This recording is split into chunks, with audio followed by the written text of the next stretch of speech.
Sebuah teknik sederhana untuk membangun komunikasi persuasi.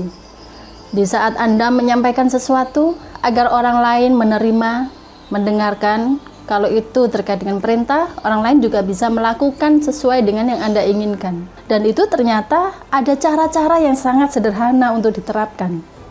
Yuk kembali belajar NLP untuk pengembangan diri. Dan saat ini saya akan sharing tentang teknik membangun raport.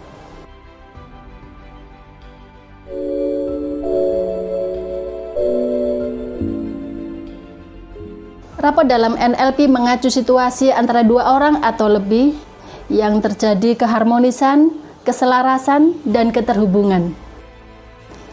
John Grinder, salah satu pakar NLP, menyebutnya sebagai state of unconscious responsiveness, yaitu saat seseorang merespon Anda secara nonverbal, melalui intonasi atau gerakan tubuh, itu terjadi secara unconscious atau di alam bawah sadar.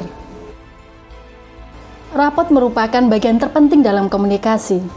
Dengan mampu menjalin raport, maka orang lain, yaitu lawan bicara Anda, akan bisa menerima informasi Anda dengan baik.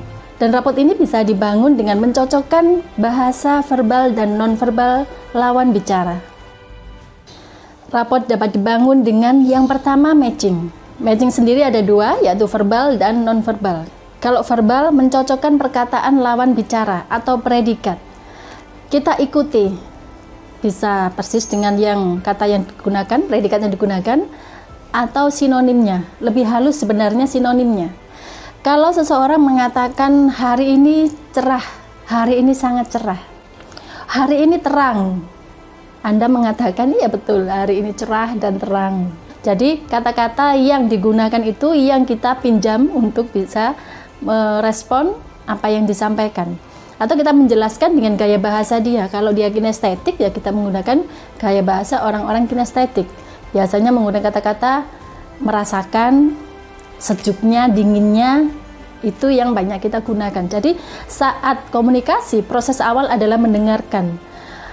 Mengenali orang ini tipe visual, kinestetik, atau auditory. Anda bisa melihat penjelasan ini pada video saya sebelumnya. Jadi kalau memang dia orang-orang visual, gaya-gaya visual, ya kita komunikasinya mengikuti. Lebih banyak menggunakan predikat yang digunakan oleh orang-orang visual. Kalau orang auditory, suaranya sangat merdu.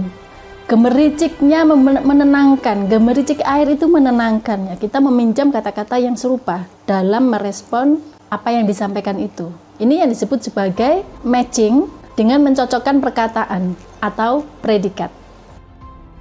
Kemudian matching dengan nonverbal, mencocokkan bahasa tubuh atau fisiologi, atau dengan tonality, intonasi. Begitu seseorang mengatakannya dengan nada yang keras, wah hari ini saya sangat bahagia. Ya kita meresponnya dengan nada yang agak tinggi juga. Oh ya, mengikuti intonasinya. Kalau intonasinya rendah, kita ikuti rendah. Ini kalau menggunakan tonality. Matching menggunakan intonasi, mengikuti intonasi lawan bicara. Atau dengan mengikuti bahasa tubuh, fisiologinya. Kalau dia misalnya menggerakkan bagian tubuhnya, tangan kanan misalnya diletakkan di atas meja, menopang di atas meja, maka beberapa detik kemudian kita mengikutinya. Tangan kanan diletakkannya di atas meja. Tidak seketika, ambil jeda, supaya orangnya tidak merasa diikuti. Kalau misalnya orangnya memegang dagunya, ya beberapa saat kemudian kita mengikuti memegang dagunya dengan soft, dengan tetap komunikasi, agar tidak sadar kalau kita mengikutinya. Misalnya kemudian menyentuh rambutnya, menyentuh kepala, ya kita ikuti. Beberapa detik kemudian kita ikuti untuk menyentuh kepala. Itu namanya matching dengan bahasa tubuh. Bekerjanya di alam bawah sadar. Kita mengikuti orang yang tidak menyadari, tetapi nanti lama-lama akhirnya dia bisa menerima kita. Merasa ada kesamaan-kesamaan. Yang kedua, mirroring. Kita seakan-akan seperti menjadi cermin. Mencocokkannya seakan-akan menjadi cermin.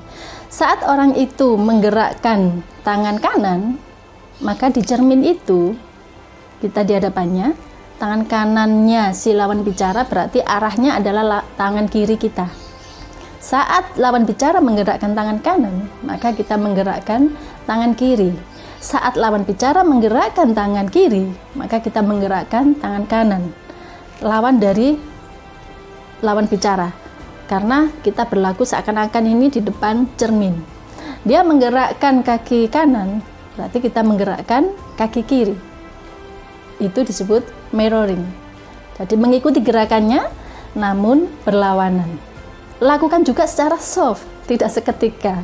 Lama-lama orangnya menjadi kesal kalau ketahuan kita mengikuti gerakannya. Yang ketiga, crossover matching. Mencocokkan gerakan tubuh dengan bagian tubuh yang lain. Seseorang meletakkan tangan kirinya di atas meja, dan kita tidak meletakkan tangan kiri di atas meja. Bisa kaki kita dinaikkan di bawah meja, biasanya ada pijakannya di situ.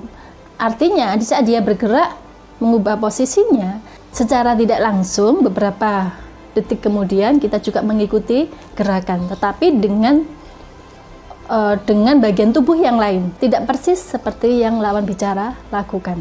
Dia misalnya menunduk, kita meletakkan tangan di meja, atau kita meletakkan tangan di depan perut. Jadi lakukan gerakan saat orang itu juga melakukan gerakan.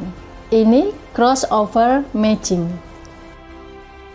Perlu dilakukan tes. Apakah proses rapot ini sudah berhasil atau belum?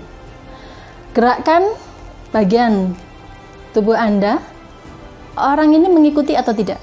Lawan bicara ini kalau mengikuti, entah itu dengan gerakan tubuh yang lain, atau mungkin sama, kita gerakkan tangan kiri, misalnya ditelungkupkan gini, kemudian dia mengikuti, beberapa detik kemudian dia mengikuti, berarti itu sudah berhasil.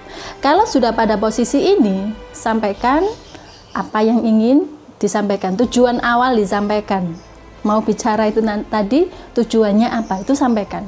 Pada kondisi seperti ini, alam bawah sadar sudah mulai menerima lawan bicara ya.